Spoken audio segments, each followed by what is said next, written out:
Dead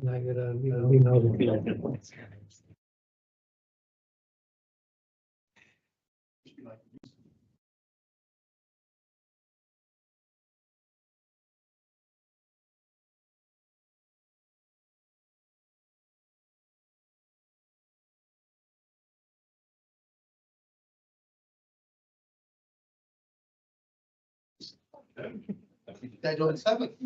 Oh no, it's not. He's died. Yeah.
I think we'll start the meeting, everybody.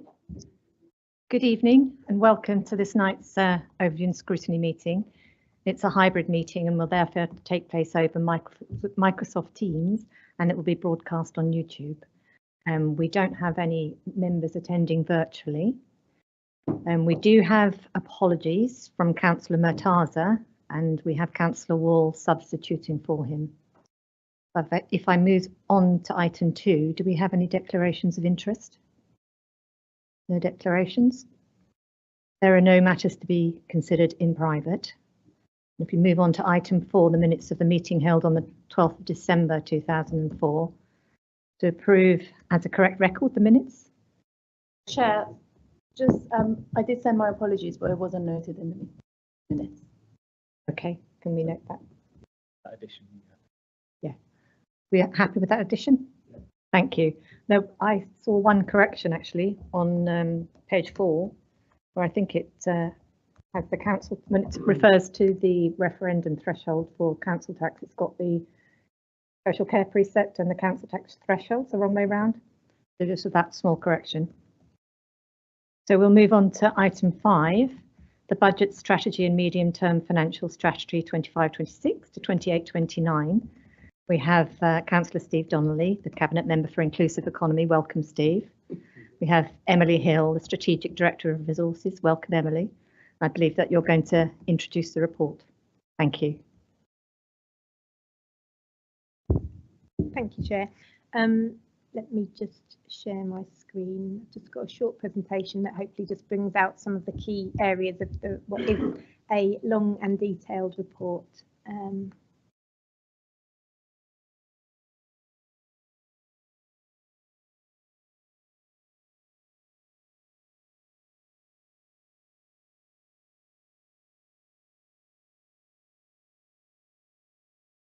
I'm going to make that bigger if I can. There we go. Oh, thank you. Sorry. So yeah, I'll just take you through some of the key highlights within the report, but clearly if you have any questions on the detail, I can pick any of those up afterwards. The committee did have its meeting that you've just agreed the minutes on in December, where we actually took you through some of the context and the provisional settlement. So some of this will, or certainly the early part of this will be familiar to you. I will take you through sort of quickly, just because I think it's helpful for, as you've now taken the budget, just to see everything in the same context, but I probably won't labour some of the context that you've had already. So I'll quickly cover the key messages, some of the context that we've picked up before, and then the nuts and bolts of how the council is proposing a balanced budget. I'm going to pick up very quickly sort of the medium-term financial position, and then sort of talk to you around financial risk and financial resilience. So we have covered this before, but really Ealing, along with all London boroughs, and in fact local government more broadly, is dealing with a significant legacy of real terms funding cuts, whilst actually the demand for its services and its costs have increased. And this committee will be aware, and council will be aware, over the last good number of years, we've had to seek significant increases in social care budgets because of increases in demand, in the complexity of those people requiring our support, and also issues in the market in relation to sort of higher than inflationary costs. So they've driven overspend again in 24-25. But what's sort of an added concern or an added risk really to financial sustainability is this year, as well as last, we're seeing significant deterioration and volatility in temporary accommodation costs, so in our responsibilities in relation to homelessness. So it's sort of, we were used to, in one way or other, sort of dealing with social care. We've now got this sort of additional demand-led service, which is really causing significant pressure. And in the past and in the last few budgets, we have looked to improve our financial resilience by contributing to reserves. We've had a reserve strategy that has put modest amounts into reserves, and our comparative position across London is improving, and I can show you a slide on that in a minute. But nevertheless, it's still considered by SIPFA, and in comparison to our London Borough neighbours, higher risk in relation to reserves. We still have comparatively lower levels, although I would say our direction of travel shows a better picture than a number of other London boroughs. So the settlement did provide us with some additional funding, so that's helpful. But the local government finance settlement also expects significant amounts of funding to be raised by councils in council tax. And even when you add those two things together, additional funding from government and additional funding from council tax, which is proposed, they're not sufficient to offset the current pressures that we have and the current expenditure that we spend on those demand-led services. So we have nonetheless proposed a balanced budget, and we do that by balancing the gap through income and savings opportunities. And this year we've really sought to focus on those areas that are causing the pressure, those demand-led services of adults and children and homelessness, and seeking to maintain really those service standards and universal services where we've seen those cuts in previous years in terms of the amount of money we spend on them. And I'll show you another graph on that in a minute. So just expanding on some of the stats, because I'm an accountant and I like the numbers. We've fallen from 167 million in 23-24, and sort of just over 10 years later, 12 years later, we've got 107. So that's in cash terms. So we've seen a 60 million reduction in cash terms. So it's 36%. So a third, we've got a third less money than we had in 23-24. But actually, when you take into account of inflation, we've got 2/3 almost less money than we had before. And whilst that there's a reduction in money, what we've also seen is the way that the government fund us is they fund us for social care services. When you look at the increase in grant this year, you'll see we've got increased grant for social care, but our general grants that we can apply to all of our services, particularly those universal services, and often those universal services that you get casework on, that funding is reduced. So less funding, more people. We've had an 8.5% increase between the two censuses, and actually for those in relation to social care particularly, 22% increase in people aged over 65. So the sector as a whole really is creaking under these demand-led services and market pressures, and we're on a count of 7 at the moment, 7 London boroughs who have publicly confirmed that they've had to approach the government for exceptional financial support, to say they haven't been able to, within their own resources and within the plans that they can make to make savings and other things, they haven't been able to balance their budget and have had to go to government for exceptional financial support. And that might come in different forms. It might come in capitalisation so that they can borrow or they can sell their assets to pay for it. Doesn't resolve the underlying problem, but it plugs the gap for a year. and or it can come with increased council tax levels above the referendum threshold. So we saw earlier, was it this week or last week, Newham's been confirmed as requesting a 9% increase in council tax, as well as a capitalisation direction to fill its hole for the year. So yes, we've been sort of used to those demand-led pressures in adults and children. We've been working hard to manage demand in that over time, and we're looking at transformation and change in those areas. But now those homelessness pressures really outstrip what we were used to in there, and that's a number of factors: cost of living, geopolitical events, asylum policy, and particularly market regulation and interest rates, meaning a number of landlords just aren't in the market anymore. So quite a lot of risk in the system, and reserves are what we need to help us manage that, to help us not make short-term and difficult unplanned decisions. And as I say, we're still comparatively less resilient than other London boroughs to manage some of these quite volatile pressures that are coming through. I don't think really I'll pick up this anymore. You can see the 160 down to 67 down to 107. That's the government standard funding assessment. The blue line being cash terms, the sort of orangey line, the below line being adjusted for inflation. So you can see the standard funding assessment is particularly adjusted for inflation has continued to go down, even whilst we've had more cash in the budgets in the last few years. We've also had very high inflation in the last few years. That's the left-hand side, and on the right-hand side, you see core spending power, which is the government's assessment of the amounts council have available to it, and that includes council tax. So you can see a different pattern there, and you do see cash increases in council tax, in core spending power, because of the expectation that councils raise council tax. But even then, you still see the orange line below, when adjusting for inflation, really staying pretty stagnant. It's not increasing in line with inflation. So this is the graph I was talking about when we talked about those universal services. So sort of the money that we had to spend only 5 years ago in 2021 was 43% of our expenditure we spent on those sort of universal services. Because of the increase in those demand-led services, adults, children's, homelessness, and a squeeze in the top for borrowing costs, that 43% that we had on universal services is now reduced to 25%, and that's reflected in the way that we are funded as well. So that's the context of where we are, and this is how we're now proposing to balance all of those pressures and risks as we set the budget.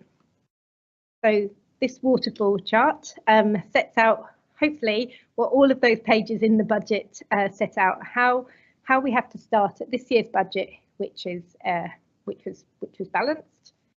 We know that we're overspending and we've got a number of pressures, and that gets reflected in that big red bar of 27 million, which increases our budget gap in the middle. But we know we also have inflation, we have changes in employers' national insurance contributions, and we have a technical review, which I'll come to later. I can come in each line to all of those ways that the red creates a budget gap for us. The green charts then start to bring that gap back to zero to make sure that we're proposing a balanced budget.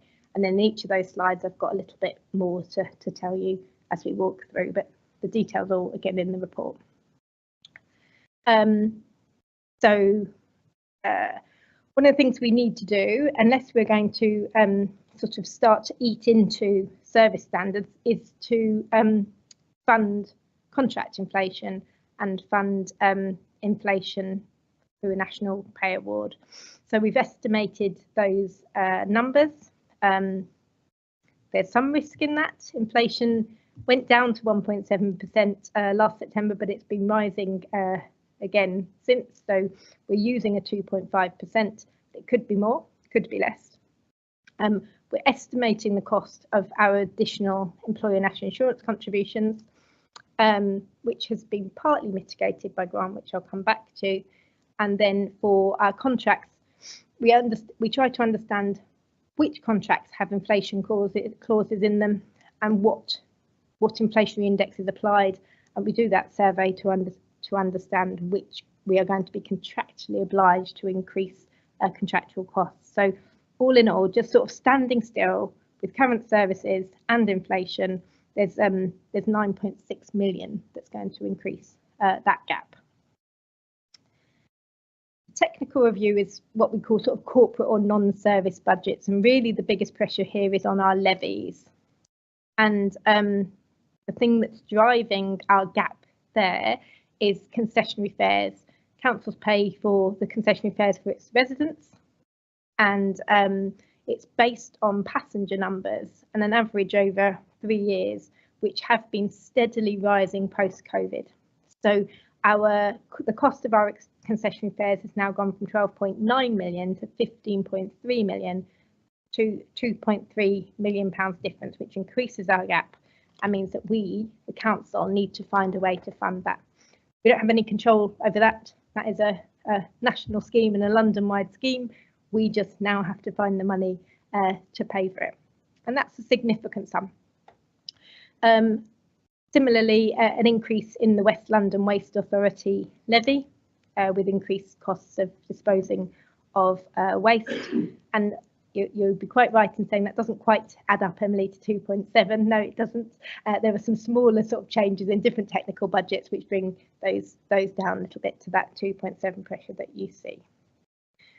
Something that is worth just picking up with you, you'll all be aware, both from our last meeting and sort of your other monitoring of council budgets, that we have had significant underspends, which have helped us to offset the overspends in our demand-led services, because we've had significant levels of interest that we've earned on our cash balances. That's been above budget all year because interest rates have stayed higher than we expected them to, and the cash balances have been higher. So we've had more income than we budgeted on that. We haven't increased the budget for that to reflect the current income levels, because we know that interest rates are coming down. Indeed, they did last week. So we forecast that those would reduce over time. And so we haven't changed the budget because actually it was over budget at times. So it's just a reminder, really, although the Treasury Management budget is stable for next year, what we're saying is we will not have those additional windfalls or offsets to help us manage any risks in the next year. And I'm just showing you that here. So this is our Q3 position reported to Cabinet. So in the same pack that goes along with the budget report, which actually shows overspends again in the last column of adults, children's, and housing and environment, which is primarily driven through homelessness. So within our services, we currently have over £22 million of pressures. That's being offset by corporate budgets. That isn't just interest, there's contingencies, there's some other income that we've received in year from West London Waste. But what you can see is we're currently forecasting an in-year overspend of 4 million, but underlying pressures really in those service budgets of over 20. Which is where that big red column in the waterfall chart comes. And within the budget reports, you can see detail really of how we've worked with the current expenditure levels that we've got and the expectations of future expenditure next year to identify, we call them growth, but really they are increased budgets to match the levels of expenditure we expect or we estimate. You'll see the detail of those on a line-by-line basis in Appendix 2 of the Cabinet report. I've not put those on the slides because we would need magnifying glasses to see them, but that's the summary of the pressures that we have ahead of us. So they're all our pressures. They're the red lines making up the gap, and then we need to start working on those green lines to come down to balance the budget. So we need to do that through income, and we need to do that through savings. And the baseline position on fees and charges is to increase by inflation. That's subject to rounding, so you'll have seen in the appendices some are more, some are less, because it's unusual to set a fee at, I don't know, £6.83. You'd usually set it at £7 or something like that. So subject to rounding, there's been an inflationary increase, or we've needed to set them to recover the full costs of providing the services. So it might more likely reflect the actual inflation on the costs rather than the inflation level in September last year. So that raises us 1.3 million. We did get, and I think I probably don't need to go through this in detail because I think we did this at the last meeting. We did get some additional funding through the settlement. I guess the key points to remind you of there was a sort of significant reduction in our new homes bonus, which is a sort of general grant, really, which is offset by additional grants in social care and children's social care. So again, that sort of continuing trend of money going from general grants into social care grants. But overall, a net increase of 4.7 million, which is welcome. We talk about core spending power. That's what government sort of expects us to have available to spend. That's our funding levels, including business rates and council tax. But there are other specific grants that we also have. We had a conversation about this, I think, as well at our last meeting. We've got additional homelessness support grant, recognising some of the additional pressures. And we've used that grant to offset some of the pressures that we expected to see. And we've also got extended producer responsibility for packaging. It's quite a mouthful, of £4 million. That's only guaranteed for 25-26 and needs to be put towards investments to ensure we meet future simpler recycling requirements, and also help us manage the risk in relation to the emissions trading scheme, which is to come in 2028. More of a technical line, but we also have additional funding because we have every year we look at an estimated council tax and business rates collection fund surplus. So that is at £1.7 million this year. So just a quick postscript, I guess, because you will have had the Cabinet report. We actually had the final local government settlement on the 3rd of February. So clearly at that point, with the Cabinet papers being published the next day, those papers weren't updated for all the numbers that needed to go through. The final report to full council will, but actually the final settlement didn't tell us an awful lot more than we expected. So there was a slight increase in the children's social care and prevention grant. So we had 116,000 more than was in the Cabinet reports. But actually we also received less funding than we expected for national insurance contributions, and we will receive sort of 250 less than we expected, but actually £1 million less than the actual cost that we expect.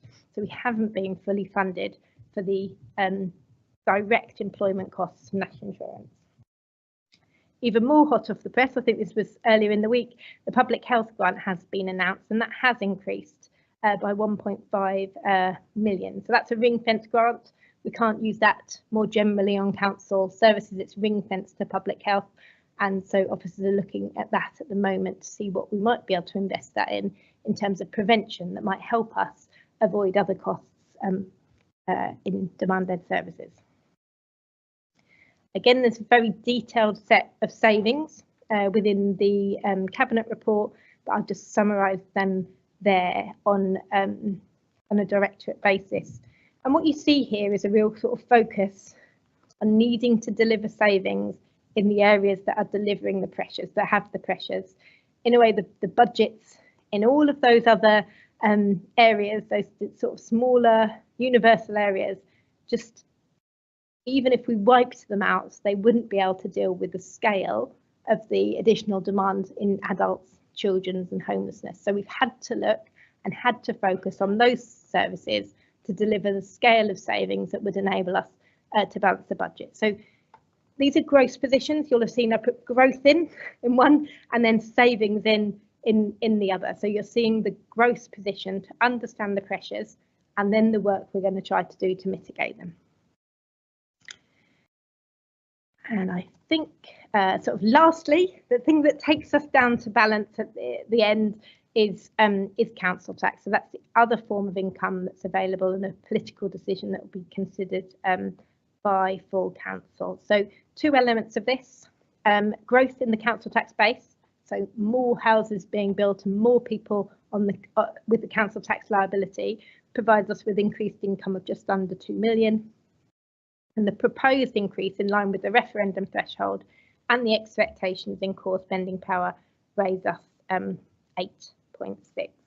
And I've set out there, and the report sets out the different elements both for Ealing Council and the GLA, which would make a Band D charge of £1,948.34.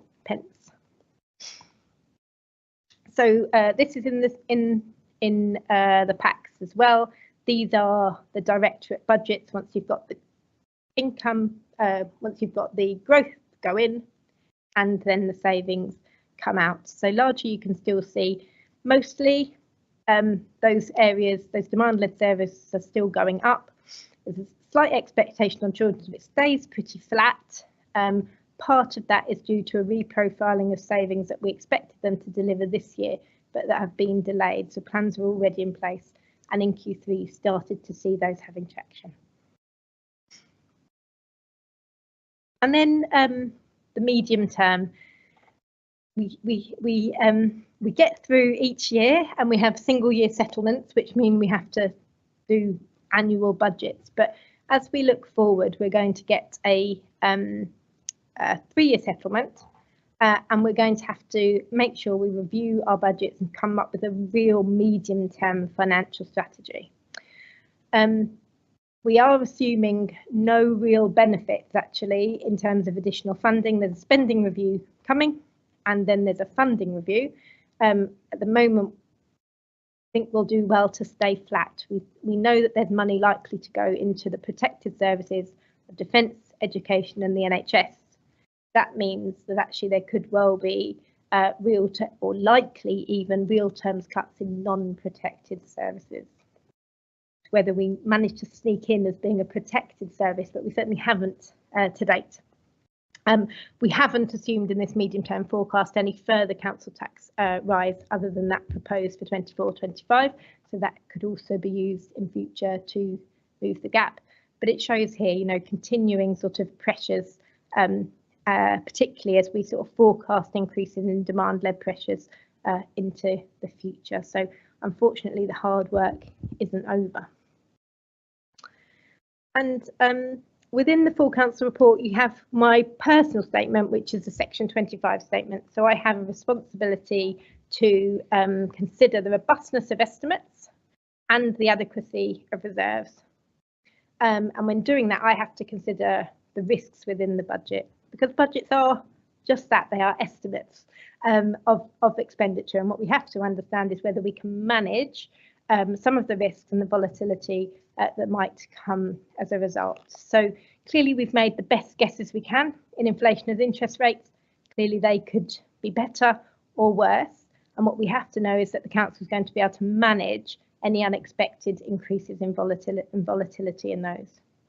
Inflation and interest rates, I think, is more manageable than actually some of the impact that we see on those demand-led services, particularly homelessness and the volatility of homelessness at the moment.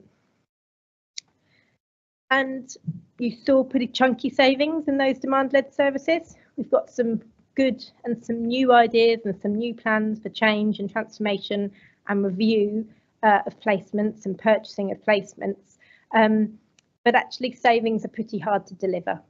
We said, didn't we? We've had a third cash terms cut, nearly 2/3 when adjusting for inflation over those last 10, 12 years, savings are getting harder and harder, firstly to identify and then to deliver. So we've got risks that, similar to this year, some of those children's savings have been delayed and they'll come in the following year, but we need to be able to manage any sort of non-delivery of savings. We do that through reserves and the availability of reserves and contingencies, but the wider economic context, other things that we can't control, do have a significant impact on us, on being able to collect our income, particularly in relation to council tax and business rates. And you know, there is evidence that it's getting harder and harder to collect those. So they're the risks that we have and we need to manage. And a big element of that is managing through reserves, giving us the time to put in place any changes that we need. So in here you see SIPFA's Financial Resilience Index, and up here you see we're just on the higher risk side of the middle up here. So SIPFA sets us a slightly higher risk in our level of reserves than others. And you can see here the London boroughs, and we're this dark one here. So if you remember, because I do pick this up every year, we used to be more down here. We used to be in this sort of this little chunk of people with the next step down over there. So we've moved up in position, so that's good. That's it's been a prudent position, but we're still in the lower third. And a part of the warning, I think, is also, it's not that we have moved up and we've been prudent in adding it, but a number of these have leapfrogged us. So we know here that we've got Haringey, Haringey, Enfield, Barnet, all local authorities, Havering, all local authorities that have clearly and publicly said they've applied for exceptional financial support. So we don't want to be in that group lower down. We need to be higher up, and we need to be in with the group that are managing to balance their budgets. So just sort of a summary of how we can do that, and I guess some of the sort of risks in doing that. We hold reserves to manage our uneven cash flows, to manage unexpected events, and to build up funds to meet new requirements. So that number always, I work in a very large organisation with £1 billion pension fund, but I always think 140 million is going to be a large number, and it sounds a large number with 140 million of reserves. But when we break that down into what we can spend and what we can't spend, the schools money isn't ours, the housing revenue money isn't ours, the parking, the public health is ring fenced. And we have committed reserves. So our committed reserves look quite big, but they relate, for example, into our long-term PFI schemes, where we know we have costs on those schemes for the next 20, 30 years, and we have to keep those costs aside to pay those bills when they become due. So out of that £140 million figure, actually, we have £32.7 million available to manage risk. And again, that can sound pretty high until you look at the level of volatility and homelessness and the year-end, the forecast overspend in services we have in Q3 of 23 million. So within a year, the vast majority of that could have been taken had we not had other interest balances and other contingencies to offset.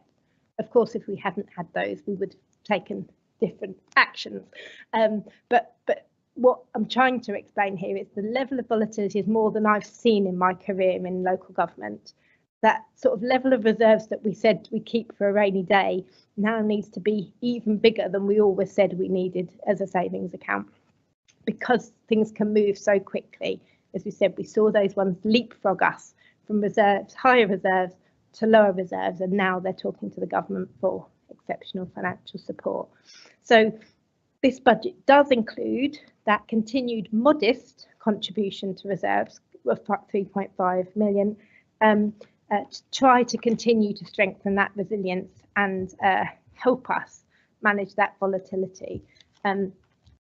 It's right to do so, but the level of volatility we have might mean that we ought to put 2, 3, 4 times that amount in, but we need to take a balance as to what savings we can deliver and, of course, the cost to the taxpayer. So I think that's me. All of that should be sort of in more detail in the report, and happy to answer any questions. Councillor Donnelly, did you want to come in at this point at all?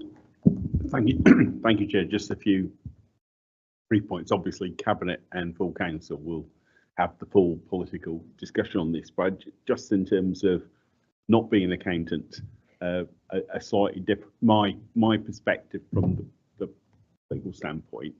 I mean, I think we knew with the new government coming in as local government, we had a strong case to bring to the table. We also knew we weren't the only actor in society with a strong case to bring to the table. So we were both convinced of our case as a sector and realistic about the prospects of all of our problems being solved overnight. And of course, they haven't been. What I will say, in a world in which we operate on tight margins, we've done well enough. We've done well enough to move us forward, and we've done well enough to continue to focus on the priorities that this borough, this council, the residents of our community consider the most important.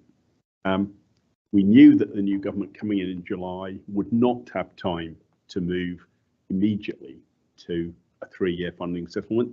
That was absolutely clear. It just couldn't sensibly get it done.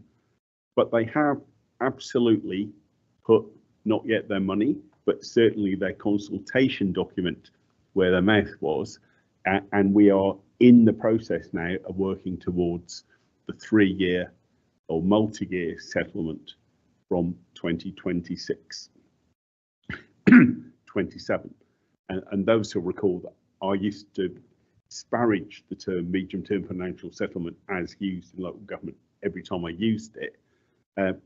It felt a bit like somebody living from hand to mouth with an empty larder being told to produce a monthly menu plan. You know, it was almost meaningless. So I think we welcome it, although we don't, again, see it as the end of our problems, because how much is will in the end be as important as how. At the Ealing Business Forum last week, we were talking about exceptional financial support, and it occurred to me then that people watching might be thinking, well, why don't we ask for that? Because obviously we're mugs. If other people are getting money, extra money, why wouldn't we do that? And I think the key to remember on this is none of it comes without a cost. I think as Emily outlined, it all comes at a cost that we do not want to be bearing. A financial cost, but also a cost in terms of the limitation of our own agency. Other people in different places making decisions that currently sit with us. And however hard those decisions are, we want those decisions to remain our decisions. On council tax, I think one of the interesting things about the statistic on this and the drive in the graph to show the importance of council tax, now the dominance of council tax within our budget is, people might assume, well, that's because there's been this great surge in how much council tax they pay. But in reality, and the exact sums are difficult to do, but if you go back to 2010, council tax as proposed now, in real terms, is pretty much exactly where it was, accounting for inflation 15 years ago. So one part of our income stream has shot down in cash terms, and the other one sits in real terms pretty much flat with where it was 15 years ago. And I think you take those two things together, it gives you a sense of how much poorer we and our colleagues in local government are compared with where we were, and how much exceptional work has been done by officers in Ealing and elsewhere to keep services running. So I just make that point because I think people often misunderstand that somehow council tax must have raced up in order to fill that gap. I will say, in terms of planning ahead, the 3-year, one of the real problems we've got in the volatility, biggest one is homelessness. I mean, at one extreme, there is a positive world in which, you know, growth in the national economy kind of drives down that problem for us. I don't believe homelessness is a problem that local government will fix. I think it's a problem local government can mitigate, and we do.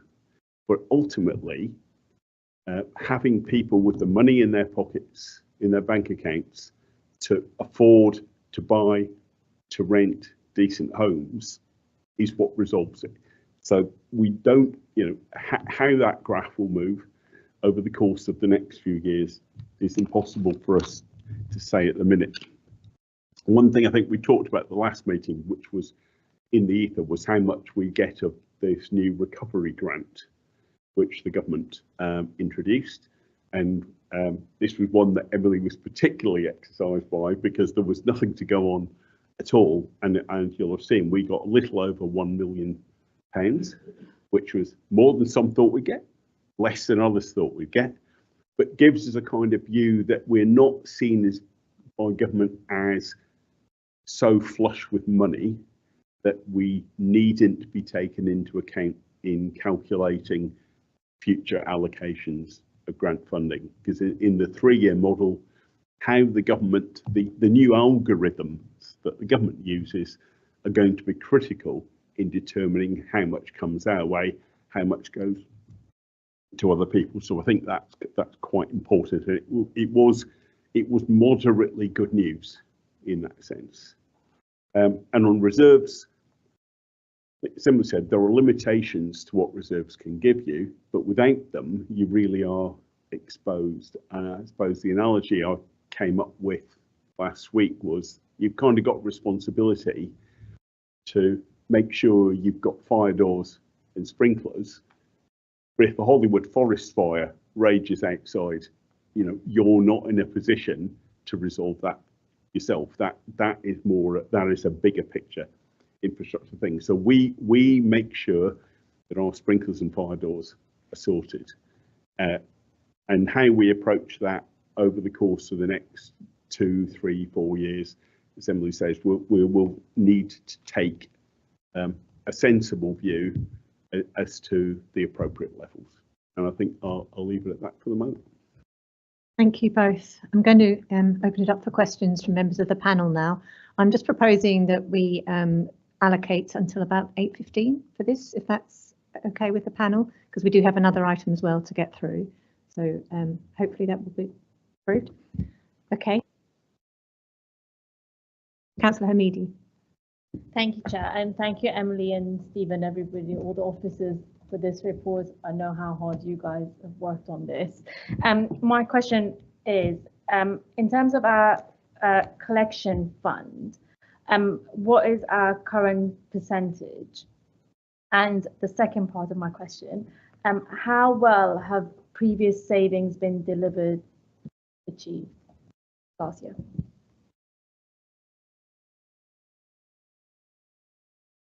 Thank you. I'm just going to pick up our percentages for collection funds. So we have business rates and council tax. I do monitor this monthly with officers, and Joanna knows because she's one of the people that attend that meeting with me. So we have a 97% collection rate target, and we sort of profile that over the year to see how we go. So our target collection at the end of Q3, so end of December, was 81.43%, and the amount that we actually collected was 80.6. So we are down on our target, not significantly so, but we are down on the target. We are seeing that across London. This is one of the statistics that get reported quarterly into government or to MHCLG, and we do appear to be sort of bearing up pretty well in comparison to others. Nevertheless, we are sort of under target. That doesn't have a significant impact on next year's budget because you might remember when I did the presentation, what we said is there's two elements to the increased money we get from council tax. The first is the council tax increase. The second is the increase in the base. So the more properties that we're collecting council tax. Actually, that has grown more than we had expected it to. So it doesn't have a significant impact on the budget when we take that collection rate out. I think we're bearing up well because we have a strong and a generous council tax reduction scheme, which Joanna also helped me with.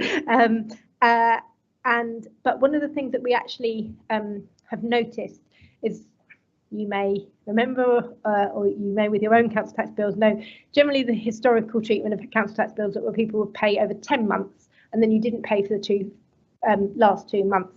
Now there's always been an option to allow you to spread that over 12, but the sort of default is the 10. Actually, what we've been seeing in this cost of living crisis is more people are asking us to spread over 12 months. Our targets this year were still based on that sort of historic expectation that people were 10. So actually we were probably behind target, but we're hoping to catch up a little bit because we think we'll collect more in these last 2 months than we might have expected to do. We've got to look at that. I think we do think we'll be down because the cost of living is having difficulties for our residents. But we need to reprofile those targets. And at the moment, it's not having a sort of detrimental effect on our wider budget. There is a similar story on business rates. Particularly in Ealing, our business rates increased in the last revaluation. There was sort of the impact of the sort of northwest London sort of corridor on industrial estates. So bills were higher for a number of our businesses. And so again, we are just below target on that. But again, there will be that sort of profiling issue, which we're going to try to look at for next year. Sorry, collection fund. The second was delivery of targets. I think that is a risk. I think we do monitor those quarterly, and we have seen this year an under delivery on children's services. Children's services, you all know, had an inspection this year, and so there was a number of sort of priorities that children's were needing to deliver. As you can see in this last quarter, they're now starting to ramp up delivery of those savings again, and we're seeing an improvement in their financial position. But we did have a deferral or a delay really on the children's services. So when you look at the savings for this current financial year, I think there were 15.9 million, of which 6.6, so just under half, I guess, have been delivered. 4 are amber, so in delivery, and then 5 of that 15 are red rated. Now 4 of that is children's, and we think that's now going to be a timing issue rather than the fact they can't deliver it. That will now look and has been profiled into next year's budget to deliver then instead. Thank you, Councillor Rice.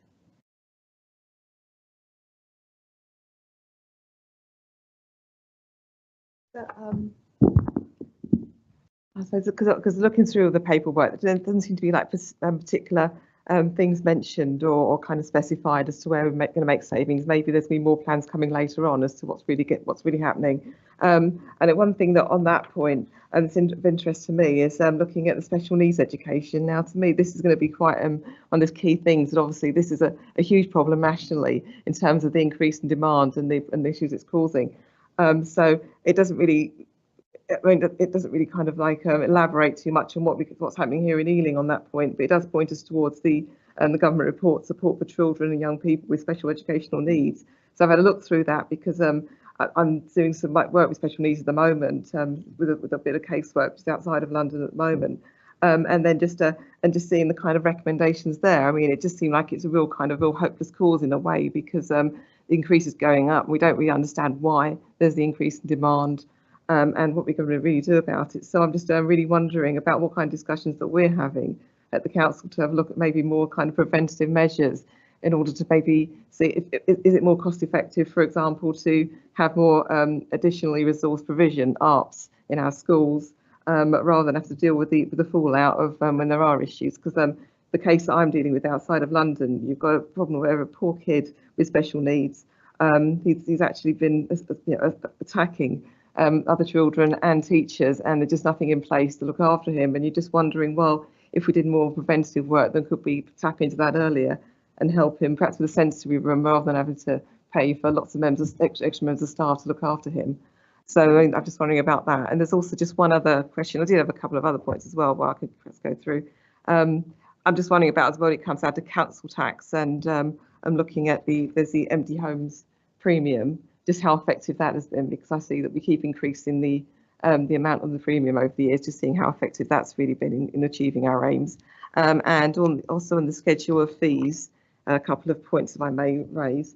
One thing that I did notice is that looking at Around Ealing, we're not actually increasing the cost of advertising in the Around Ealing magazine, yet we've lost out on potential income, I can assume, from the advertising on the council website.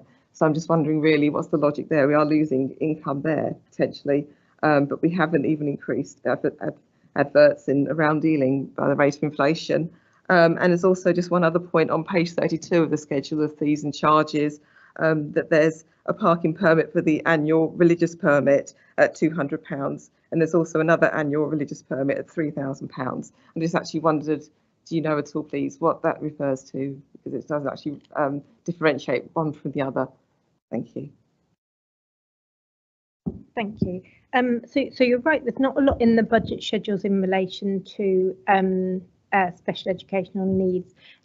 Special educational needs is funded from the dedicated schools grant. So there is an element in the budget report on the dedicated schools grant, and special educational needs, SEND, is funded from what's called the high needs block. So that particular part of the dedicated schools grant. Dedicated schools grant is it's a ring fence grant, the general fund, so the council shouldn't be subsidising schools, and nor should schools clearly subsidise the council. So we're sort of limited really in our ability to use the council's budget to fund high needs placements. But you're right, it's a national problem with increasing demand and increasing cost to do that. And we do have expectations that we will overspend our allocation on the high needs block. But what government has said in those circumstances are the council isn't allowed to subsidise, and what it must do is hold a negative reserve. And as an accountant, this is an anomaly to me. It shouldn't happen, but the government statute tells me I have to hold sort of a negative amount on the balance sheet for the amount that we overspend on there. In terms of Robert, the Student Director for Children and Education, would be much more articulate about our plans to reduce and make savings on there. But I think some of it is exactly as you've set out, looking at the provision that we can provide in borough. There will be some children, young people with extremely complex needs that we couldn't hope to be able to provide all those types of placements in our one little borough, but certainly it's quite a big London borough, but in one borough alone. But exactly that, one of the sort of pillars, I think, of our approach is around inclusion, so that children, wherever possible, with SEN needs can be provided for in mainstream schools, or as you said, in additionally resource provision sort of annex to it. And I think, you know, there's a point that this isn't just a way to make savings, it's better outcomes for those children and young people. So that's exactly right. We do have a sort of school places and capital programmes that do and are increasing additionally resource provision.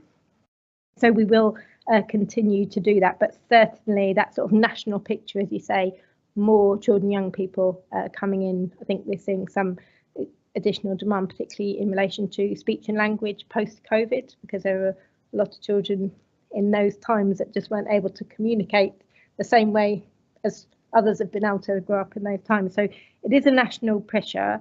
There is work we're doing locally to try to increase provision, but I think, and we cannot subsidise it. So we do have a plan that we have to share with the SFA, and I think that went in December, There is a very naughty list of people who are overspending high needs block, and again, sort of similar to Councillor Donnelly's point, there has been additional funding provided to those with significant pressures.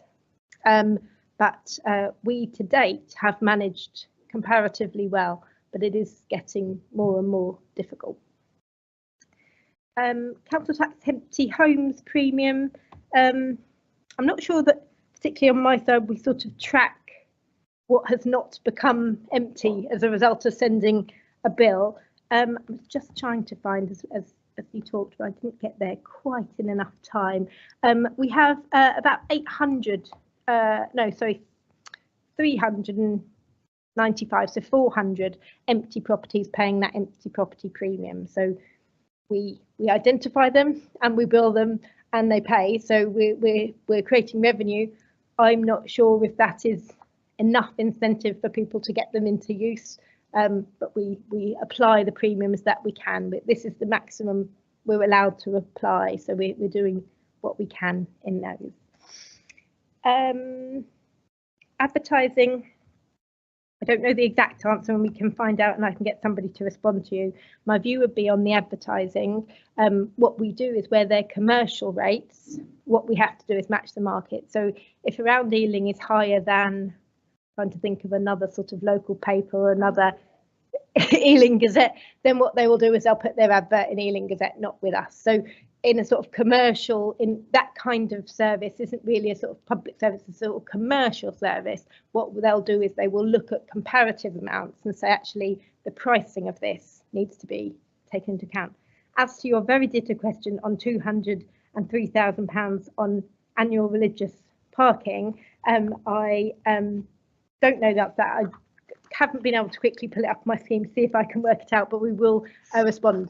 Clearly there can't be one that's 200 and one that's 300 being exactly the same thing. I suspect there's something different in them, but I'll need to come back to you on that. Sorry. Councillor Donnelly, did you want to add something? Yeah, not to shed light on that last one, but I mean, just to elaborate, Emily was exactly right on the point about SEN. I mean, I think there's a clear link here with the work on early years that the administration's been doing, which I'm sure the committee, if it hasn't already, will be taking an interest, because it is about prevention. But prevention starts with knowing. If you don't know that a child exists, more or less, let alone that that child is beginning to manifest issues which down the line are going to require intervention, then as and when those interventions happen, you know, when the child gets to school and no one ever heard that this child has previously be likely to require support, then that support is going to be more difficult and more expensive and potentially less effective. You know, so everything is about as early identification and intervention as possible to the best effect. On the council tax premium, I think whether it's a nudge theory, how nudge theory would operate here, I don't know. It's obviously, I'm not sure I could justify not proposing this premium to the maximum that's available, given the overall budgetary position of the council. So both this and the previous government have identified a need to keep cranking it up. We haven't yet hit the point at which everyone will keep their house full of people. I don't know what that level would be. Thank you. I've got Councillor Conti, then Councillor Ball and Councillor Moffat next, and Councillor Mohammed. In view of the time that it's 8 o'clock, can I just remind members just to try and be as concise as possible, please, so we can get as many questions in. Thank you. Thank you.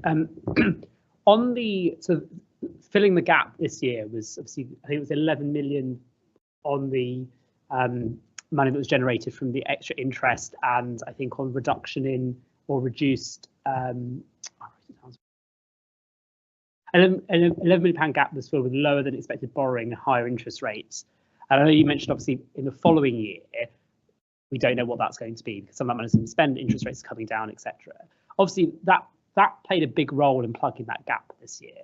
And without it, obviously, we'd be in a much stickier position. And I think it sort of feeds in a little bit with Councillor Meady's point earlier about how successful we are in the schemes that we're putting forward, because obviously all the schemes we put forward in this year, obviously the volatility, particularly with homelessness, put that extra pressure, and we were in one sense bailed out because of that. So what would have happened if we hadn't had that sort of windfall, and how do we therefore make sure that our plans are either more resilient? I know you mentioned that these are estimates, these aren't exact predictions, but how do we strengthen that to try and make that a bit more sort of resilient for next year? There's a couple of small questions on some particular saving schemes. One of them's on income associated with new civil penalties against landlords who'd failed either on licensing or sanctions for not, I guess, providing the service they should. And it's quite a chunky saving. One of the highest ones, of 317,000. I guess because obviously the whole license scheme has been bogged down with there's been a backlog in getting the licenses processed, etc. So how confident are we that to generate that level of saving, that department has the ability to actually do the enforcement action that's required, and actually to go out and even find households or landlords that aren't registering? Because that's sort of looking, I sense, a bit like a needle in a haystack looking for that. So I guess how confident are we on that? On fees and charges, on CPZ charges, the bandings have all changed for the carbon. So it's really difficult to look at from last year to this year what the percentage change is. I guess as a totality with CPZ fees, how much more are we expected to generate in total on that? And just linked to that, on parking, one of the biggest increase in the day rate for people paying, I guess, on Ringo, etc., was for zero emission vehicles, or the ones with the lowest amount of CO2. But there was 120% increase, was one of the largest, which I thought was slightly inverse what you'd want to do, because you'd want to try and promote people to use sort of greener vehicles. So I thought the understanding behind that. Thank you. Thank you. So yes, so the additional income this year, yes, so that has helped.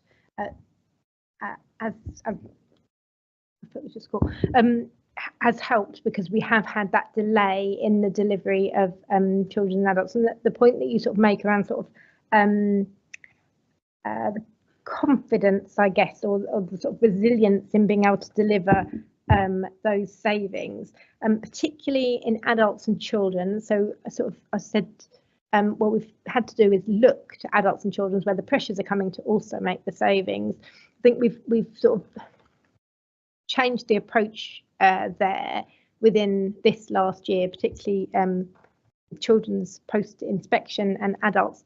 We've got clearer, I think, programme and project management around those savings than we've had before. I think before we sort of said we're going to manage demand as best we can, and then individual social workers will be doing that. We've got clearer project and programme management around what we say is an adult transformation programme and a children's innovation transformation programme. So we've got, I think, more governance, more oversight and more review.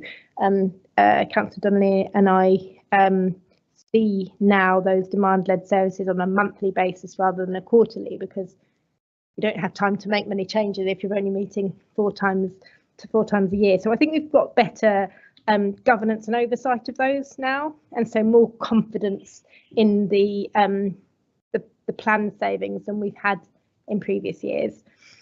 But yes, I think, had we not had that income, so some of that offset isn't just the Treasury income, but there is a good chunk of Treasury income, we would have had to make different decisions. So we would have had to have thought about, whilst we came to those other transformation programmes and plans, putting things like recruitment freezes in place, things like non-essential spend freezes, that we wouldn't have been in a stage where we would talk about that section 114 where there's a sort of formal report, because we would have had reserve balances to manage it. But yet sort of using those reserve balances as a slippery slope, really. You need to be able to, in year, be able to manage income expenditure. So we would have taken probably more quite drastic action. We have done quite a lot on reducing agency costs, but we could have put a freeze or a removal of all agency in the event that you have to deal with that volatility and balance the budget per year. None of that is very nice. All of that comes with implications for the services we provide our residents, but nevertheless, we need to survive and balance the budget to do that. So, so really important, as you say, that we do have confidence in those savings going forward into next year. Fees and charges, I'm just trying to find the number in terms of the fees and charges. I couldn't say particularly CPZ, but a certain amount of fees and charges increases related to parking. So maybe not the specific CPZ question, but there is just got. Yes, the vast majority of the housing environment charges, fees and charges, was 800,000. The vast increase, 800,000. The vast majority of that was parking. I think, in memory, it was about 650 in terms of all the parking fees, making those changes. Yes, I think in terms of, I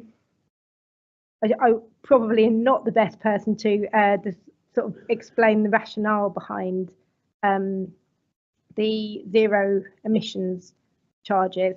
I think we probably need to come back, because I'm sure there's briefings or other things that we've got that I can pick out the rationale behind the different fees. But I think your question was, it appears that the zero emission cars have got higher increases than the higher emission charges. The day charge. The increase, sorry.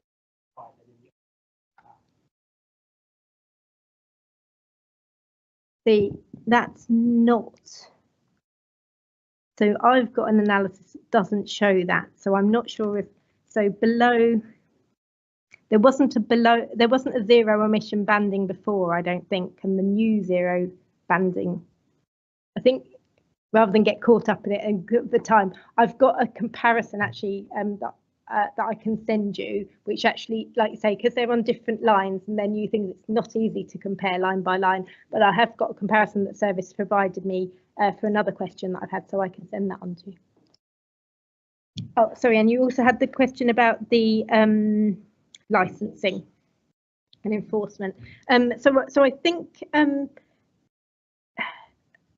when we put in savings proposals and we think we need resource to deliver it, that would be net of the resource that was needed to deliver it. So you're right, you need activity in order to deliver that saving. So there's a sort of gross, there's a spend figure and a gross income figure, and that would expect any additional resource that would needed to deliver those to do that.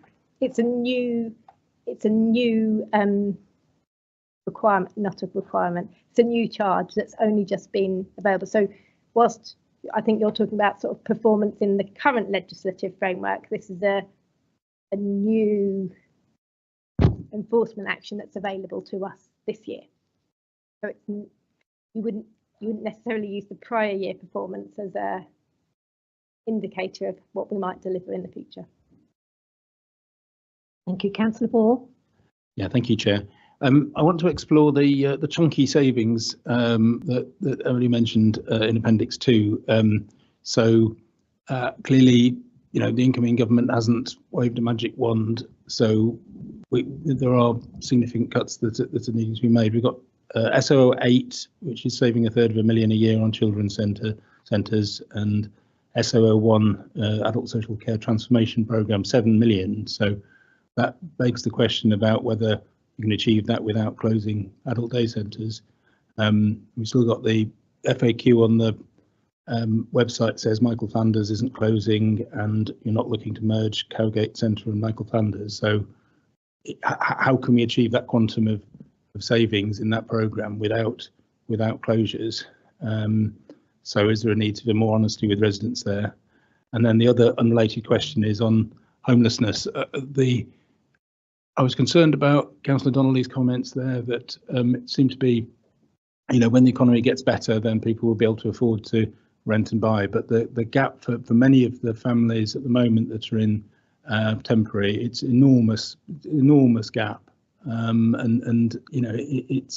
It seems to be a bit wishful thinking that'll be resolved. We had a huge number of private landlords pulled out of the market in terms of the normal market direct people. Well, my question is about Councillor Donnelly's comments there about it being resolved by the economy picking up. I just think is that realistic, or do we need to have a more of a programme to try and think about how we can deal with the homelessness costs going forward? Councillor Donnelly. Well, maybe if I come in first. Great thing about being on YouTube is I'm sure if we rewind, we'll discover that I said at one extreme of the spectrum, the economy moves in such a way as to take this issue away. I mean, I had to step in because I've never previously been accused of insane optimism, and it's very exciting for me that it should happen at this committee, but I think you'll find very few people on the fifth floor who would back you up, Councillor Ball.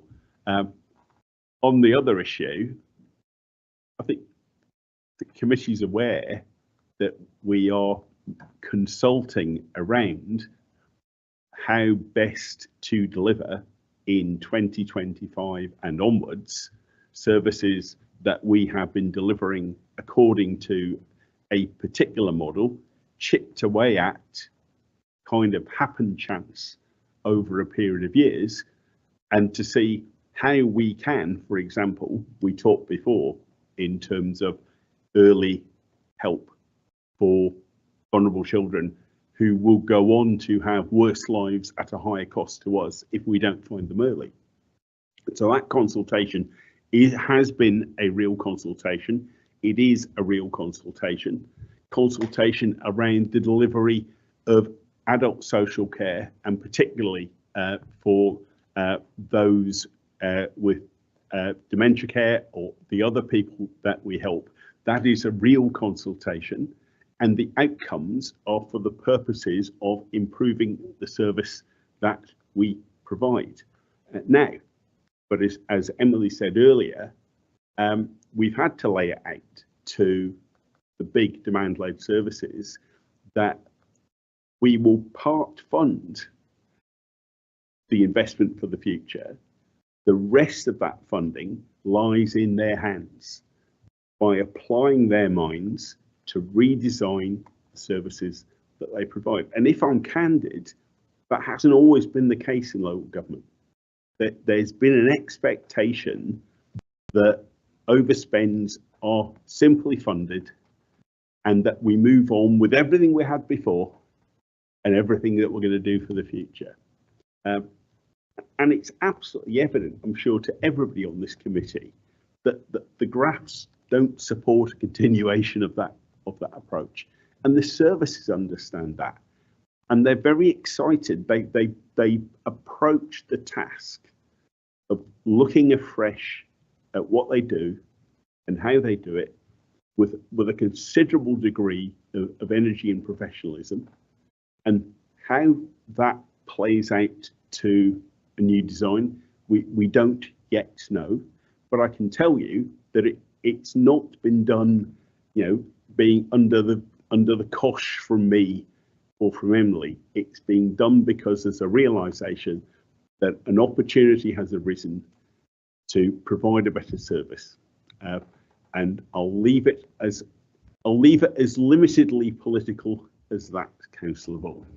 Thank you, Councillor Donnelly. Councillor Moffat, you had a question? Thank you very much, and thank you very much, Ms Hill.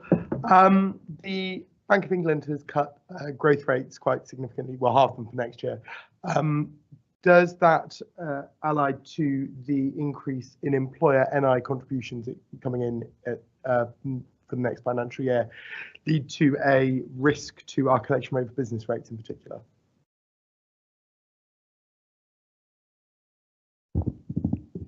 So I think that is possible. I think there are a number of sort of safeguards in business rates. Business rates is a very complicated funding system of top-up tariff safety nets and levies, which would mean that in a place where we sort of had significant ratepayer leaving the borough, going bust, we would have a safety net threshold whereby if we weren't able to collect what they expected us to collect at a certain level, we would be funded from that. So I think we are already seeing sort of more difficult to collect business rates. I talked about a revaluation that came in 2 years ago now, and the transitional relief that was in place in the new valuation is phasing out. So again, in this next coming year, the transitional relief will be less again than those that have had it before. So it will be harder and harder for them to pay their bills. So that is absolutely one of the risks. Business rates income and council tax income are significant portions of our income. So we do monitor it really closely. As I say, there is that kind of backstop, I guess, in the business rates funding arrangements that would mean with a significant loss in our business rates base, we would be compensated. We would have some loss, but it wouldn't be sort of catastrophic. Thank you. You've got the final question from Councillor Mohammed. Thank you, Chair. Mine is just one question, a quick one. Just thinking about what's on the horizon coming up as well for the financial year 2025-26. In terms of the new law that is coming up, awards law coming into force October, has it been any kind of a plan ahead to ensure that that is integrated into the budget? Thank you. Yeah, so that's in relation to the housing revenue account. There absolutely is quite significant sort of work and a sort of rebasing of our HRA budgets, which has included sort of a complete reset and review of our asset management budget. So that's exactly those areas in relation to our housing stock. So all those new regulatory, there's actually lots of regulatory requirements in housing, that obviously being an important one. Those have all been taken into account as they've set the management and maintenance budgets for the following year. Thank you. So thank you very much, Emily, and thank you, Steve, for your presentations. I think that the budget aligns very closely with the council plan. I think it fully appreciates the volatility and the risk we face and addresses that through effective management. And it protects the vulnerable, and it provides value for money for our residents. So I hope the committee feel the same. And are we all happy to endorse the report and be behind it? Yeah, great. Thank you very much for all your hard work and your continued visits to OSC to explain so clearly to us the important budget. Thank you. So that brings us on to the next item, which is the customer access strategy. And Joanna Pavlidis is here. She's the Assistant Director of Financial Assessments. She'll present on this item. Welcome, Joanna. Thank you, Chair. This is a very brief update on the development of customer access strategy. We are still working on the strategy to make sure that it actually effectively addresses some of the challenges that we've got regarding customer contact, and I'll talk about them a little bit more towards trying to get my slides up, so bear with me. Okay. Thank you, Emily. Clearly, I haven't been to Scrutiny for a while. So before I talk about the strategy, I just wanted to kind of bring your attention to some numbers on customer contact. And it's worth me mentioning that I represent customer services, and customer services consist of number of services, but not all services in the council. So We deliver council tax benefits, environment. We deliver housing repairs, mobility scheme, as well as online support to customers and cost of living support. But services like housing, social care, school admissions, etc., they still run their own face-to-face and telephone services, and their numbers are not included.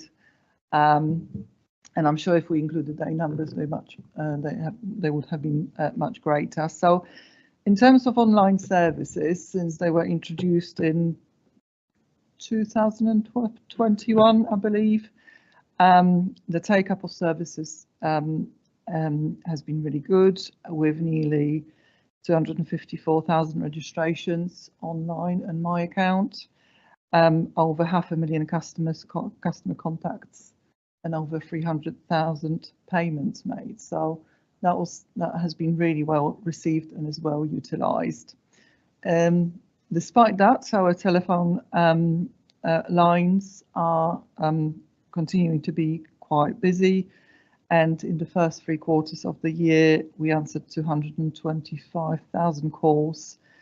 However, despite the huge volumes of calls, our average waiting times and average transaction times are good, and it's worth saying that these are just averages. So where we've got peak demands, waiting times may vary, and they also vary from service to service, because obviously that depends on the complexity of the queries that we're dealing with.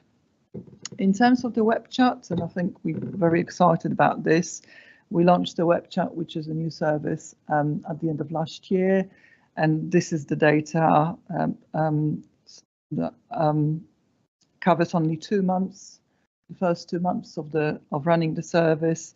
We've launched it only for environmental inquiries, but we've had over 13,000 successfully completed queries and only 148 escalations to the call agent. So we are obviously monitoring the data closely, and we are planning to roll out the web chat to other services. So that's an additional channel of access for our residents, clearly well received. In terms of face-to-face, we deliver services in local communities now, in hubs across the borough, and up to the end of Q3, we've seen nearly 14,000 residents and helped with various queries. So huge number of customer contact, and it's just for illustration purposes. So in terms of the development of customer access strategy, we're looking at the main challenges and how we can, through the strategy, how we can address them. And these are some sort of main ones that we currently have. So one of them is that our face-to-face services, mainly hubs, are delivered in local libraries. The physical environment is not always suitable to deliver face-to-face services, especially when privacy is required, when people talk about their personal issues, etc. So we are looking at maybe more suitable venues. We also at the moment operate a multi-hub model. So we've got housing hubs in the borough, we've also got community hubs, and that can be confusing for customers and staff as well. So we are looking at how we can maybe deliver the services differently to kind of address that. We haven't got any face-to-face services for homelessness, and that creates a challenge, because we've got approaches to community hubs which are not equipped to deal with sort of that level of complexity. We've also got approaches to Percival House, as you may know. So that's something that we also trying to address. The other challenges are to do with kind of the way we deliver services and the contact numbers and the correspondence that we've got. So we've got a number of we've got a variety of services for across the council.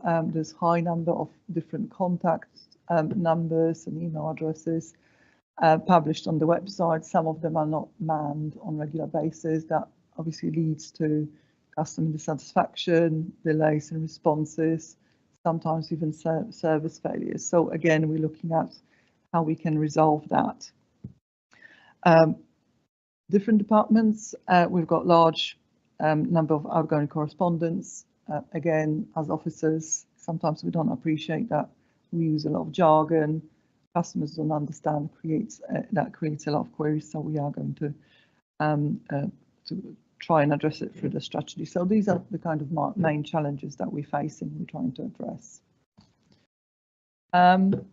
Obviously, the reasons for development of the new strategy is not just the challenges. Our strategy, our previous strategy expired in 2021, and we need to sort of keep up with the times, so to speak. And the customer expectations are changing, technology are changing, so obviously we need to reflect that in our strategy.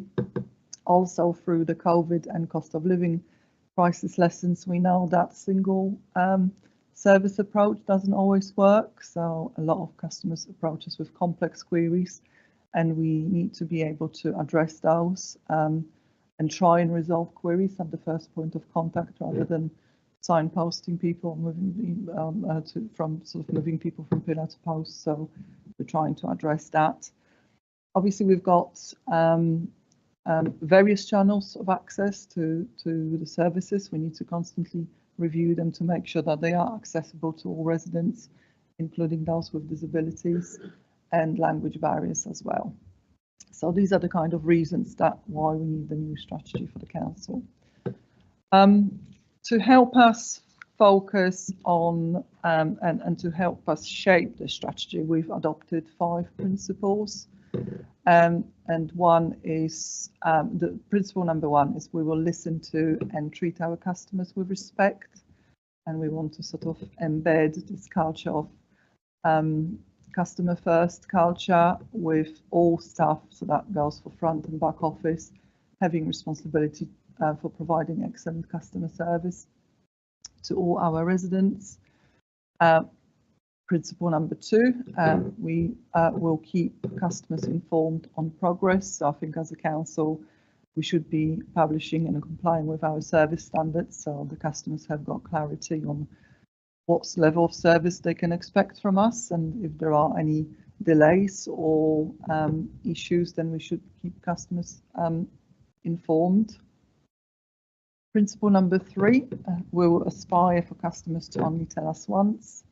So as you may know from your own experience, we've got a lot of services within the council, and those services tend to sometimes ask customers to provide the same information. What we want is to work with services to make sure that we better out data and information sharing internally, so the customer doesn't have to provide they prove ID or bank statements to housing, and then the next day to benefits, and then the next day somewhere else, which often happens at the moment. We will help customers to make the most of every contact, and this is to do with sort of making sure that we proactively engage in conversations with customers, especially if they approach us face to face on the phone, where we can see that there are some complex queries that may not be we may not be able to resolve at the first point of contact. We want to look at the sort of root cause of customer issues and not just address the crisis, so we can signpost people to the right service or the right support. And when I say the right service, we're not just talking about council services, but there are a lot of community groups, there's VCS sector that can actually support customers in need. And the last principle is that we will provide easy access to a range of channels so customers can choose how they can contact us. And obviously, as a council, we encourage people to use our online services because they are easy to access, they're available 24/7. However, on the other hand, we also acknowledge the fact that there are people who cannot use online services, that they prefer to interact with us on the phone or even face to face, and simply for some of the queries and especially complex needs, the online services may not be enough. So we need to acknowledge that we do need a range of access channels for customers to contact us. So looking at in development of our strategy, we're working with various services. We've also analysed customer and resident surveys, so we make sure that we take into account our residents' views and by sort of engagement through various workshops and meetings. We've come up with, or there are 6 work streams that are emerging to make sure that we can deliver the strategy and we can improve customer access. And the first work stream is about our staff, which is about embedding customer first culture across the organisation to make sure that on the front line we take responsibility and ownership of customer queries, trying to resolve them on the first point of access, but also for the back office staff to make sure that people are also aware and responsible for good and excellent customer service. Because sometimes I think we're so busy with processing applications and making sure that we meet our targets and everything else, and we forget that behind that application there is a real person behind it, and I think that's what we need to kind of remind people periodically. So that we also want to, in terms of that work stream, we want to make use or engage more with community networks to distribute knowledge and improve and through that distribution of knowledge improve resilience and maybe even create signposting routes, and that will be very helpful in sort of maybe even sort of one-off initiatives like we've had through COVID support. I think community networks can be really helpful. Household Support Fund now, it's the groups can be really helpful to distribute the information to groups of customers that we can't, they're hard to reach. The second work stream that is emerging, which I've touched upon, is the Tell the Council ones, and that's about designing mechanisms for internal services to share more information to make sure that the customer doesn't have to contact us a number of times, that they tell us once and we internally work out who needs to know and kind of distribute the information, obviously within the law and what the law allows us to. The third work stream that is emerging is enhancing customer access, and what we want to do is review all the access channels and make sure that they are accessible. And I'm talking about specifically disability groups and people with language barriers. I think what was not possible maybe a few years ago, technology allows us to do. For example, we've got a very diverse borough, so we've got a lot of languages spoken. Technology can actually help us with better communication with customers, which probably wasn't possible when we first implemented digital online. So that's something that we're looking at. Explore digital innovation, that's going to be a big program, and again, our initial digital program was implemented about 4 years ago, but since then technology has moved on significantly, so we want to look at artificial intelligence and to see how that can enhance customer experience. We're also looking at program of automation for front and back office processes, so we can speed up decision making and service delivery, so we can maybe reduce waiting times and some of the service failures that we're experiencing. Digital inclusion, so that's focus on customer and resident.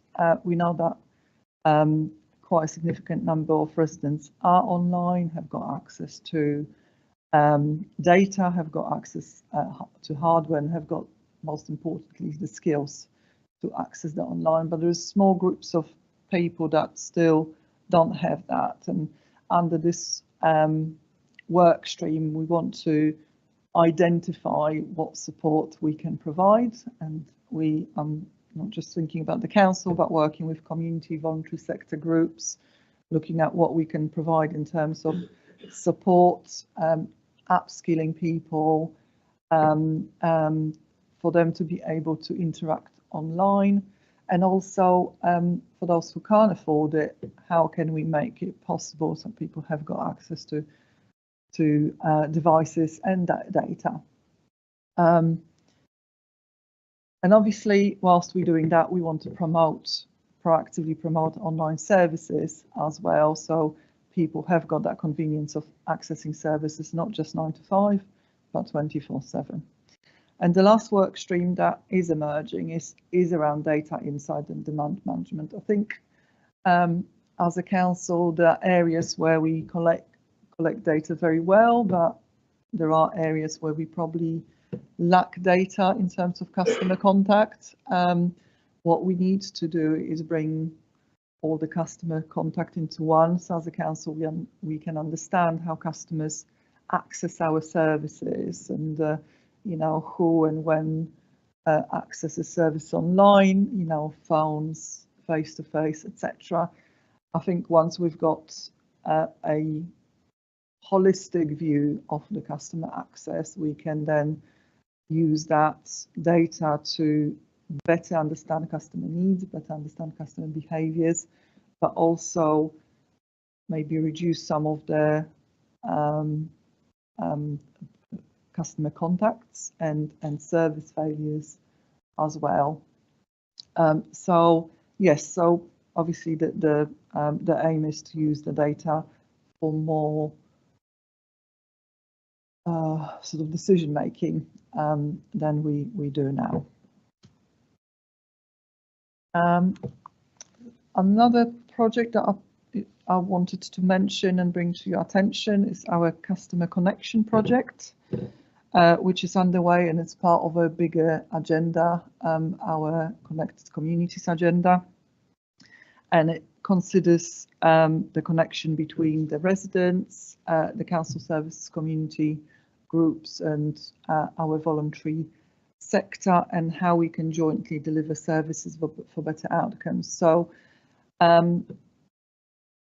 the aim of the project is to review the customer experience of using the hubs, because within the hubs we only at the moment provide sort of limited number of services. So we're looking at how we can deliver the services more holistically, and obviously bringing more joined up approach where we work alongside voluntary sector, community groups, maybe NHS, etc. will deliver better outcomes for customers overall, and it will help also build those community connections that we as a council need.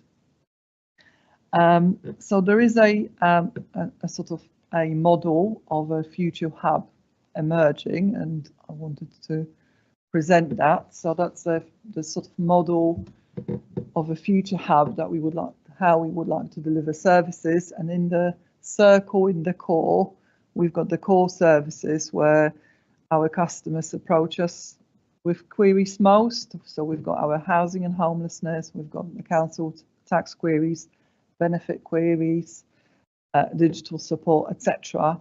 But around that, we've also got pop-up services that we can maybe deliver in terms of employment support, safer communities, children's services, adult social care, etc., which will pop up as and when needed, whether there is a maybe seasonal demand in where we've got school admissions, then we provide services around sort of end of summer, beginning of autumn, where there is a lot more demand for that. You know, where we've got job support, maybe in boroughs that are all towns within the borough, where there is more deprivation, those kind of things that we will be trying out. And obviously, it will be test and learn approach. So you know, we're not saying this is the kind of final one, but this is the kind of approach that we want to test, and looking at delivering it across our towns. So, you know, not as we used to have centralized location, but hubs where people can walk to and with easy access and with easy reach. So that's a really brief overview of the work that we've been doing on the access strategy, and I'm happy to come back when it's finalised and the work has started as well, but happy to take questions. Thank you, Joanna. Thank you for your very clear report and presentation. Does any panel member have any comments on the strategy as it's emerging so far? There are quite a few. Okay, so I'll go with Councillor Anand first and Councillor Rice.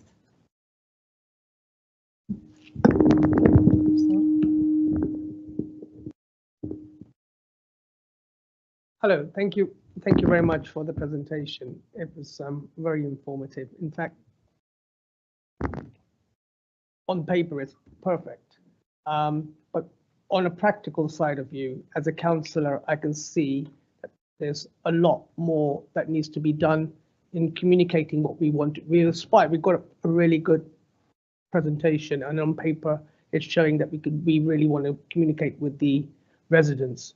But as a councillor, I can confirm and say that a lot of the casework I get is as a result of people not being able to communicate with the council. And they get frustrated. They can't. And so basically what I want to sort of ask is that maybe we can improve our comms so that people are aware what we're trying to do, communicate that much more than what we're doing. Then it comes back on the other point that I wanted to ask also is that when we've got these other points on principle 1 to 5, that's also really great. But what safeguards do we have when these procedures fail? Because again, our complaints, I've had so many caseworks on complaints and our complaints procedure, and they don't feel that they are able to, they don't get their responses in the way in the stage 1, stage 2, and the final response as they want. So the frustration comes in here.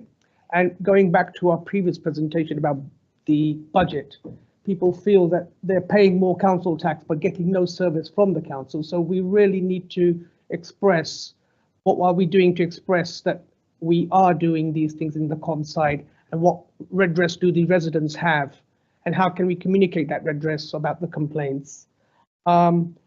Also, I also want to emphasize the third point is that some of this might be just my points, and you can answer them as you may wish. But the other point I have is that, again, we've heard in the budget side that we've got a very high population of the adult social care. So we are going on the digital side, but there are a lot of people out there that still need that face-to-face contact. And we really need to still focus that need is still required. 80% of our population can use computers and smartphones, but there are still 20% of the population that need that support. And we still need to focus on that. So my point would be here is that also just leading on to that point is that we're asking about finding alternative venues. I just want to get an update from maybe a cabinet member or anybody else. What is our position about why can't we use Percival House or sometimes in the day of Percival House where we've got that private rooms and we've got that facilities already. So why do we need to pay our funds to external sources? Thank you very much. Thank you, Chair. So I'll respond. So yes, I agree. It looks good on paper, and that's where we want to be. So that's why we're developing the strategy and the work streams. And behind the work streams, they will set a very detailed action plan to address some of the challenges that we face. I agree. I think since COVID and since the times where our services were, prior to COVID, we had a central location, then we had a period of time where our services were not accessible face to face because we were in lockdown. And then through that, you know, we sort of decide that the COVID and lessons learned from COVID kind of shaped the more local services that we're trying to deliver. So people from far further points of the bar don't have to come to Ealing to have the issue resolved, that they can actually walk to their local library to get that resolved. Don't have to spend half a day travelling. So that's the kind of reasoning behind it. I agree that we can communicate it better and probably do a lot more comms around locations of the hubs, and we're looking at having a bit better signposting where we are, because at the moment we do have it online, and response times, I acknowledge that we can probably improve, and again response times vary from services to services. So some services are better, better at responding to complaints than others, but also that very often links, the response times very often again linked to complexity of the complaints. In terms of how we communicate the redress, there is always in stages. We've got 2 stages of complaints. So stage 1 is always the investigation. Stage 2 is always a review by a senior officer, how the complaint was investigated and what remedies have been put in place. We try to communicate that clearly, how we're going to put things right. But there's also a 3rd stage of the procedure. So when our customers are not happy with the response, they're not happy with our remedies, they also have got the option to go to an ombudsman, and that is a kind of an independent review of how the council provided the service and whether we were at fault or not. So there are, I think, the right safeguarding around the complaints and service failures and how we deal with them. In terms of the need of face-to-face contact, I think we're not planning to close any face-to-face contact. In fact, we are trying to make sure that we can provide it in a locally, and we're also trying to make sure that we can upskill our staff and also bring other services and support together in that locality, so we can resolve customer queries at the first point of call. So that's the work we're doing. But I think the digital inclusion is really important, and I think it's not just important from the perspective of the customer services point of view and the convenience for the customer and the council, but I think in terms of looking at wider context where people who are online a lot of times have got access to better deals, cheaper services, cheaper goods, and that sort of the digital inclusion, it's not just for people so they can access council services, but it's also to address poverty and inequality in the borough as well. So that's where the digital sort of inclusion work stream, that's where we're heading with that. So I hope I've answered your question. Thank you. I've got Councillor Rice, then Councillor Moffat, then Councillor Ball. Thank you, Chair. Because I just really do congratulate the whole concept of just only giving information once, because I think that's really quite critical for things, not to have to repeat the information on and on. But from that, I do wonder how we manage the confidentiality of information, because especially if we're dealing with contractors, and how do we ensure that information isn't getting anywhere where it shouldn't. And also just on when it comes down to the community hubs, I will really praise those as well. I mean, certainly one of them did help me deal with some casework when I was in Africa. So because I knew there was someone else who could actually pick up the up in this country and deal with that. But then but what kind of training do we provide really at the community hubs in order to deal with, let's say, for example, very difficult customers? Because it's not just a matter of just no information, it's about the whole kind of holistic, the kind of customer care side. And also one thing that does occur to me as well is that, probably following from Councillor Ann's point about using Percival House, If someone comes to Percival House and knows that this is like the centre that you come to, you may only need like 1 or 2 officers who deal with a particular area, like council tax or whatever.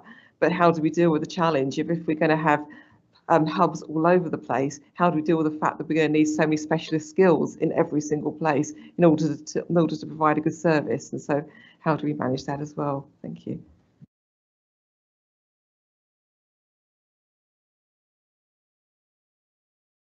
So, in terms of thank you for the praises, I appreciate it.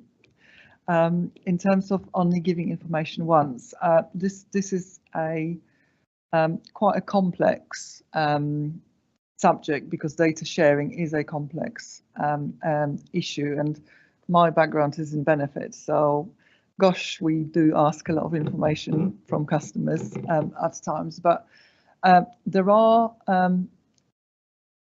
sort of provisions in legislation, benefits legislation, homelessness legislation, and welfare legislation that allow the council to share specific types of data to prevent those issues, so to prevent homelessness, to improve welfare. So we're going to tap into that, and we're obviously going to work with our legal department and data protection officers to make sure that we do that, you know, with the highest respect for individuals' data, and we can sort of retain confidentiality.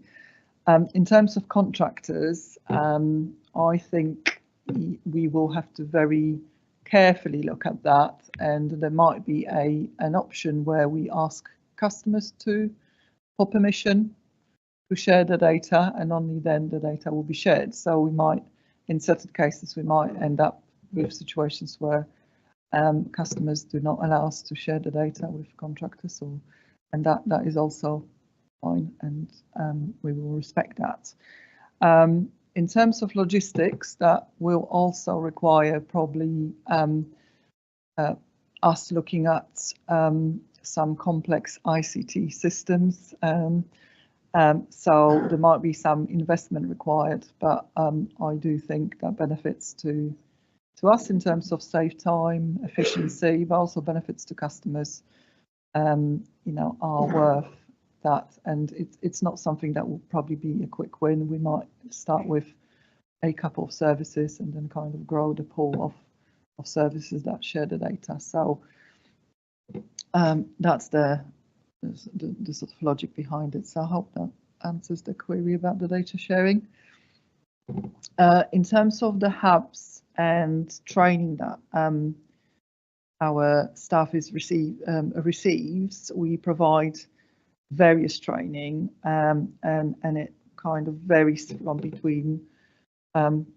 from the general customer service principles through technical training. So our staff can answer questions around various services and have awareness of service, making sure that they know where to signpost people to, and also those more tricky ones, so how to address conflict, or how to deal with upset and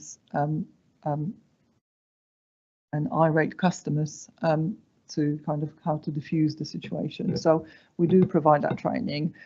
Going forward, we do want to look at more specialist training, maybe how to deal with customers with mental health issues or trauma, so we can better provide that those services, and we can maybe better also spot the underlying issues, so we can then signpost people to the relevant service or support. And in terms of using Percival House as a central location, I think that is the decision that was taken some time ago. Like I said, a lot of it is to do with providing various services in locally rather than having a central location. But I don't know whether Emily or Councillor Donny can comment on that. Yeah, thanks. Yes, I think so. The decision has been to provide within our local communities, and you can see that through the hubs. And of course, if anyone were to come into Percival House, security staff are able to point them towards Ealing Library, a short walk away, in order to get that support. Having said that, sort of coming back to your point, Councillor, about sort of the private meeting rooms, we do still meet members of the public, particularly social care clients within Percival House when they need to, on that face-to-face basis for assessment and other things. We don't have it as a sort of open door for anybody to come through, but certainly in terms of them needing to meet with a social worker or other things, there are, as you say, private meeting rooms which are used by services to see clients. I'll just come back on that because I'm not necessarily trying to advocate just using Percival House. For me, I'm just actually wondering how it works in terms of the fact that you do have to duplicate the kind of specialist knowledge and in different sites in order to ensure that, because as I say, if you're in Percival House, you could have one officer sitting in an office who's good at council tax and they just have all the council tax queries. But then of course you need that council tax officer needs to be everywhere.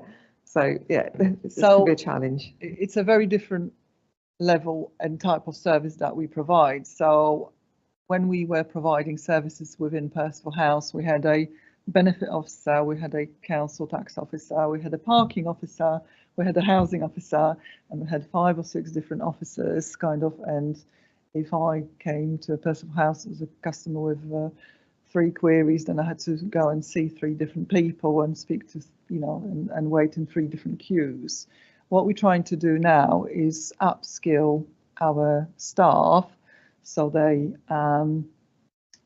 have an understanding of services and also have got access to a bit more specialist knowledge so they can resolve, general query around council tax benefits or housing. They're able to signpost people to the relevant support, or if we need to escalate or the query is more complex, then we kind of either arrange a callback with a specialist officer who calls back within 48 hours and then goes through the case with our customer, or we signpost to a specialist service. So that's how it works. So no longer, if I've got 3 queries, I no longer have to see 3 people and wait in 3 different queues. I speak to one person and get all my queries resolved. Thank you. I've got 3 more, the last 3, Councillor Wesson, Councillor Ball, and then Councillor Wall. Thank you. Thank you, Chair. Thanks, Joanna. I really appreciate the work that you and the team are doing on the customer access strategy, and in particular the channel shift work from kind of analog to digital, because I think it's long overdue.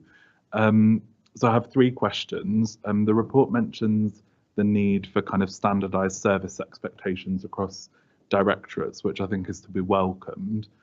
What steps are we taking to ensure that the standards align with the connected communities work that's going on, so they kind of match our residents' expectations?